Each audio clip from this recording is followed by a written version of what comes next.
Hi అండి, అందరికీ బాగున్నారా? తిన్నారా? ఏం చేస్తున్నారు? మీ అందరికీ ఒక విషయం చెప్పాలండి. ఇదిగోండి, ఇక్కడ చిన్న చిన్న కోడి పిల్లలు కనిపిస్తున్నాయి కదా. ఈ చిన్న చిన్న కోడి పిల్లలకు ఒక స్టోరీ ఉంది, చెప్తాను వినండి. మేము సమ్మర్లో ఊరికొచ్చామండి. అయితే చాలా రోజులైంది కదా మా అత్తమ్మని చూడక అని మా అత్తమ్మని చూడ్డానికి వెళ్ళాము. అంటే మా మమ్మీ వాళ్ళ వదినని.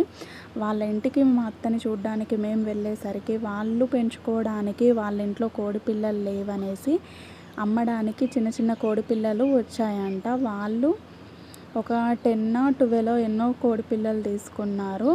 అయితే అక్కడికి వెళ్ళాం కదా, అత్తని చూడ్డానికి వెళ్ళి ఇంటికి వచ్చే టైంలో మా బాబు రాను అని బాగా ఏడ్చేసరికి, వాడు కోడి పిల్లలు కావాలి, కోడి పిల్లలు ఇస్తేనే నేను వెళ్తాను అని బాగా మారం చేసేసరికి మా అత్త వాళ్ళ అబ్బాయి 2 కోడి పిల్లలని ఇచ్చాడు. అవే ఈ 2 కోడి పిల్లలు. అసలు వీడు ఎక్కడ ఉంచుతాడో, వీటిని చంపేస్తాడేమో అనుకున్నాము. కానీ ఇవి దాదాపు తీసుకొచ్చి ఒక 15-20 డేస్ అయిందండి. పర్లేదు, బాగానే చూసుకుంటున్నాడు.